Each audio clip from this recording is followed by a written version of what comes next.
मित्रों, आप सभी को यह ज्ञात है कि भारत की राजनीति की सबसे नई नवेली और अजब अलबेली पार्टी की मधुशाला का जो क्रम विगत कई दिनों से चल रहा है, उसके संदर्भ में कुछ तकनीकी बिंदु हम लोग निरंतर उठा रहे हैं।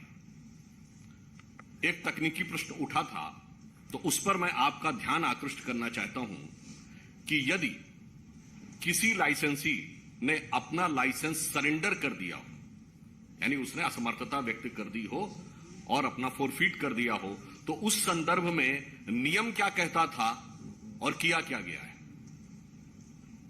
पॉलिसी जो बनाई गई, उसके पृष्ठ क्रमांक 20 पर बहुत स्पष्ट शब्दों में लिखा है, जिसका मैं उदाहरण आपके समक्ष रखना चाहूंगा कि in case of surrender of retail licence by some allottee the security deposit shall be forfeited, यानी उसके द्वारा जो भी जमानती राशि रखी गई है वो जब्त होनी चाहिए। And the zone will be retendered, उसके बाद उसकी पुनः निविदा निकालनी चाहिए। And the said licensee be prohibited from practice in the bidding process for a period of 2 years, और उसके बाद उस संबंधित व्यक्ति को 2 वर्ष के लिए उस निविदा की किसी भी प्रक्रिया में भाग लेने से वंचित कर देना चाहिए। यानी बहुत स्पष्ट है कि यदि कोई व्यक्ति अपना अलॉटमेंट छोड़ता है तो न उसका पैसा वापस होना चाहिए और उसके अलावा उसको अगले प्रोसेस में भाग लेने से पूरी तरीके से प्रतिबंधित कर देना चाहिए। परंतु इसके बावजूद जिन लोगों ने अपने लाइसेंस फोरफीट किए, उन्हें प्रकारांतर से भी मौका भी मिला और पैसे भी वापस किए गए।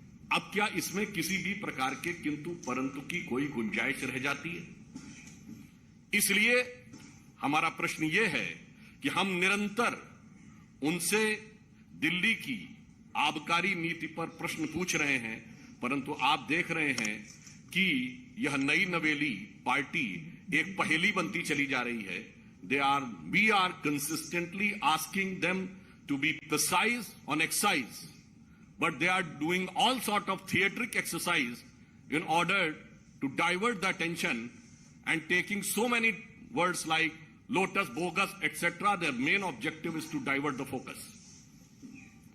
परंतु आप देख रहे हैं कि जब से हमने यह विषय उठाया और हम निरंतर केवल बिंदुवार वस्तुनिष्ठ यानी point wise and objective question पूछ रहे हैं, तो वो क्या जवाब देते हैं? कभी न्यूयॉर्क टाइम्स की बात, कभी शिक्षा नीति की बात, कभी कट्टर ईमानदारी की दुहाई, कभी बिरादरी की दुहाई, कभी लोटस की बात, कभी बोगस की बात, कभी विधानसभा का सत्र, और आज राजघाट पर जाकर उन लोगों ने प्रदर्शन किया। मैं ये बताना चाहता हूं, ये भारत की राजनीति का अद्भुत उदाहरण है।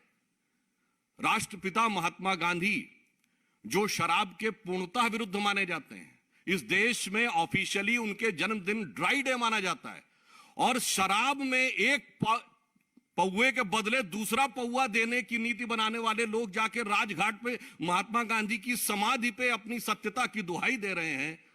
इससे समझ में आता है, मतलब कहना नहीं चाहिए, अगर ऑन द लाइटर नोट कहें तो भाई ये मुफ्त की रेवड़ी तो बांट रहे थे, पर रेवड़ी के पेड़े सबसे ज्यादा बेवड़े पा रहे थे। ऐसा उदाहरण जिस पार्टी ने प्रस्तुत किया, वो जाके राजघाट के ऊपर बापू की समाधि पर यह कहे, तो हम उनसे कहना चाहते हैं, मान्यवर सर, आपकी सरकार पर आंच नहीं है, आपकी साख पर आंच है। हम सीधे आबकारी नीति पर सवाल पूछ रहे हैं और आप हर दिन एक नए रूप बदलकर आकर विषय को डाइवर्ट करने की कोशिश कर रहे हैं, परंतु उससे सच छुपने वाला नहीं है, क्योंकि आप सत्य के सबसे बड़े प्रतीक की समाधि पर जाकर सच को ढकने का प्रयास करेंगे तो यह संभव नहीं है। इसीलिए यह पंक्ति कहता हूं, जो आज आम आदमी पार्टी के चरित्र पर बिल्कुल उजागर होती है, कि इस समय के सबसे अजीम शायर वसीम बरेलवी का है शायद ये, कि सच जरा सा घटे या बढ़े तो सच सच न रहे, सच जरा सा घटे या बढ़े तो सच सच न रहे, मगर झूठ की तो कोई इंतहा नहीं और लाख चेहरे बदल के आ जाता हूं मैं, मगर ये आईना कमबख्त झूठ बोलता ही नहीं। यह आम आदमी के चरित्र का वास्तविक चित्रण है कि न्यूयॉर्क टाइम्स से लेके स्कूली बस्ते में बोतल छुपाने से लेके अनेक प्रकार की ईमानदारी, बिरादरी और सरकार का और सब कुछ कर रहे हैं, मगर इस पे जवाब नहीं दे रहे हैं।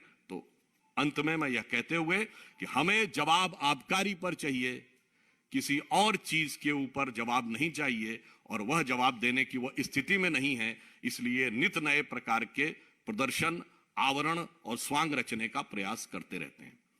अब मैं अपने साथी सांसद श्री प्रवेश साहिब सिंह जी से अनुरोध करूंगा कि वो आगे का विषय आपके समक्ष रखें।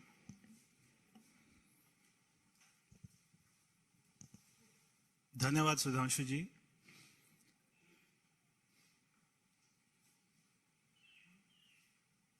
जब शाम को डिबेट चलती है टेलीविजन पर, तो आम आदमी पार्टी के साथ में मीडिया बंधु भी हमसे ये सवाल पूछते हैं कि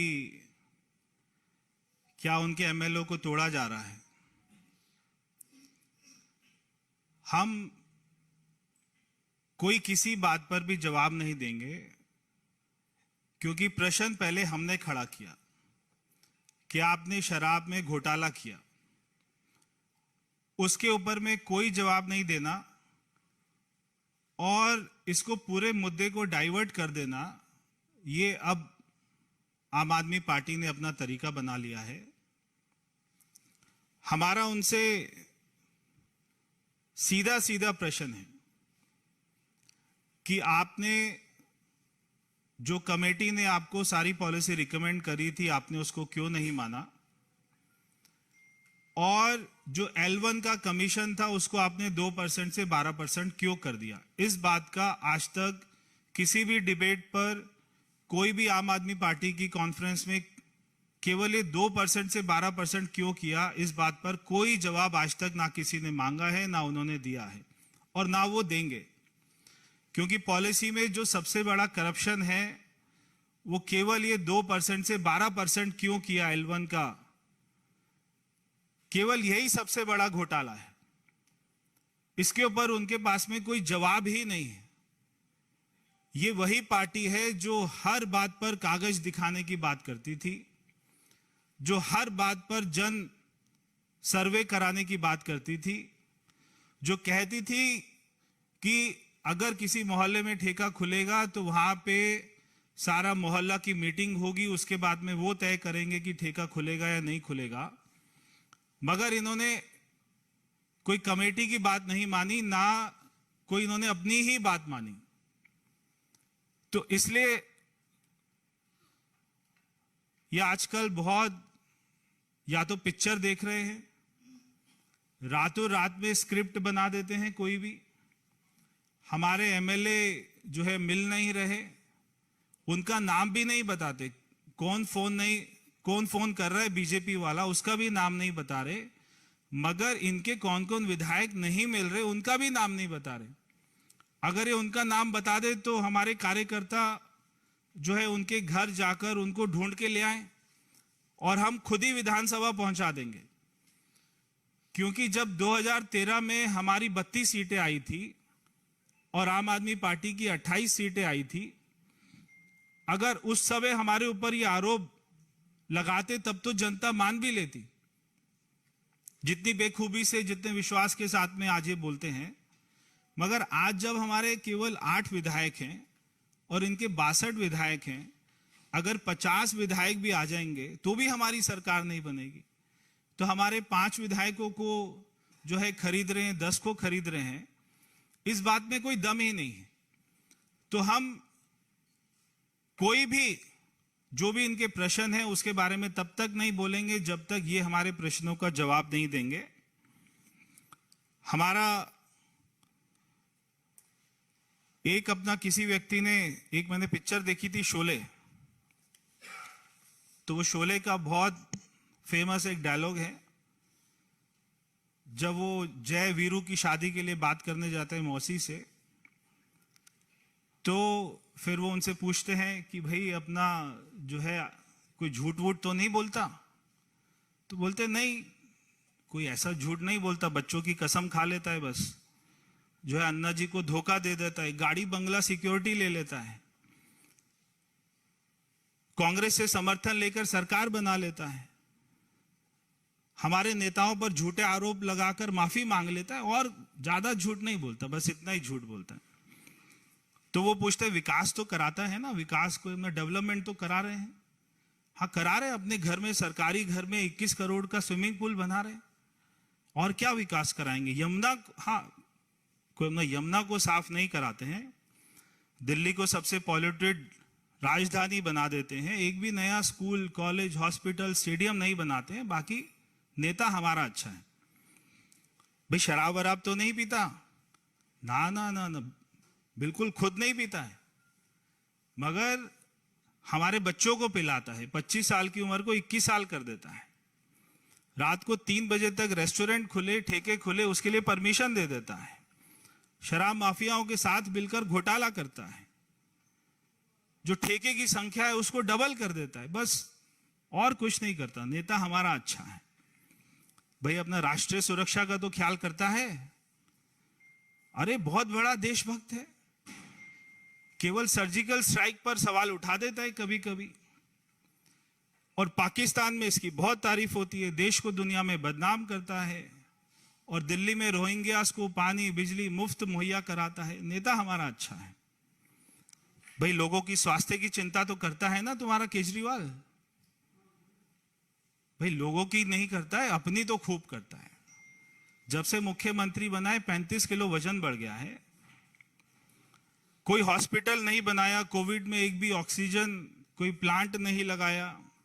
दिल्ली में 23,000 लोग जिस महीने मरे थे, उसी महीने में एक्साइज पॉलिसी लेकर आए। सारे मंत्रियों का इलाज अपोलो हॉस्पिटल में कराता है, सरकारी हॉस्पिटल में नहीं भेजता। दिल्ली में मोदी जी की आयुष्मान योजना को लागू नहीं करता। नेता हमारा अच्छा है। तो ये इनकी हाल हो गया है। आप इनसे केमिस्ट्री का सवाल पूछो, हिस्ट्री का जवाब देंगे। तो रातों रात में इनके एमएलओ को कौन अटैची में भरकर ले गया, कौन उनको बोरी में डालकर ले गया, कौन कहां ले गया, आप हमें बताइए केजरीवाल जी। अगर आपका कोई एमएलए नहीं मिल रहा है, आप हमें बताइए, हम दिल्ली पुलिस में कंप्लेंट करके उसको घर से अपनी गाड़ी में लेकर आपकी विधानसभा में आपके घर तक पहुंचाएंगे, सुरक्षित पहुंचाएंगे। आप उसका नाम, मगर नाम तो बताना पड़ेगा, कौन आपको फोन कर रहा है वो तो बताना पड़ेगा। आज इन्होंने राजघाट को, एक अपना राजघाट जैसी पवित्र स्थान को गंदा कर दिया है। तो हमारे कार्यकर्ता आज वहां पर जाएंगे, वहां पे गंगा जल का छिड़काव करेंगे, क्योंकि वो हमारे राष्ट्रपिता महात्मा गांधी जी जो हमेशा शराब का विरोध करते थे, आज उधर जाकर कम से कम ये पश्चाताप करके ये तो बताएं कि उन्होंने कितने सैकड़ों करोड़ का घोटाला किया है। वहां पर जाके तो माफी मांग ले। मगर इनको इतनी शर्म नहीं है कि ये क्या कर रहे हैं। इनको एक बात अच्छे से पता है कि केजरीवाल जी को, जो ये बार बार बोलते हैं मनीष सिसोदिया जी 2-3 दिन में जेल में जाने वाले हैं, ये बात इनको अच्छे से पता है। और मनीष सिसोदिया को ये बात अच्छे से पता है कि उसने फाइल पर साइन किए थे। चाहे ये जो मर्जी, जितना मर्जी अच्छा ड्रामा कर लें, चाहे एक दूसरे को ऑस्कर के लिए नॉमिनेट कर दें, मगर इनका जेल जाना निश्चित है।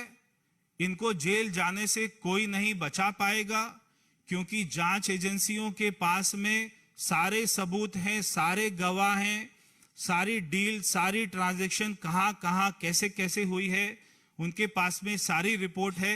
इसलिए इनका बच पाना मुश्किल है। बहुत बहुत धन्यवाद। अगर सुधांशु जी को कुछ ऐड करना हो तो वो करेंगे।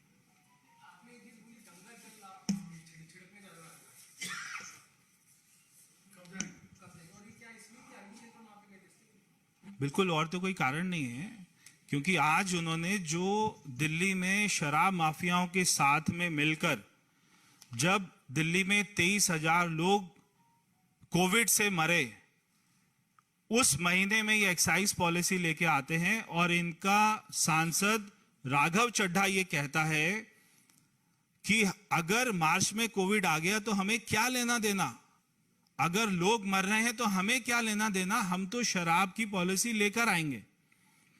अगर ऐसे लोग हमारे राष्ट्रपिता महात्मा गांधी जी के समाधि पर जाएंगे तो निश्चित ही वो जगह अपवित्र हो गई है। इसलिए हम कार्यकर्ता मिलकर वहां पर जाएंगे, गंगा जल का छिड़काव करेंगे। धन्यवाद। बस अभी जा रहे हैं, थोड़ी देर में।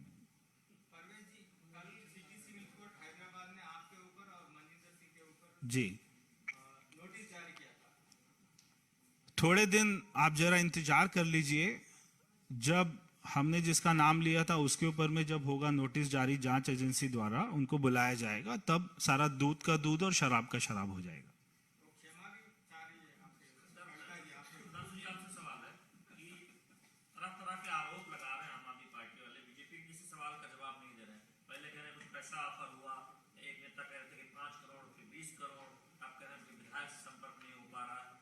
सवालों का जवाब तो दे ही नहीं रहे, तो फिर बीजेपी आगे क्या करेगी? हालांकि आप दिल्ली में प्रदर्शन। देखिए, अनर्गल आरोप लगाना उनकी नैसर्गिक प्रवृत्ति है। न मेरी बात मानिए न उनकी बात मानिए।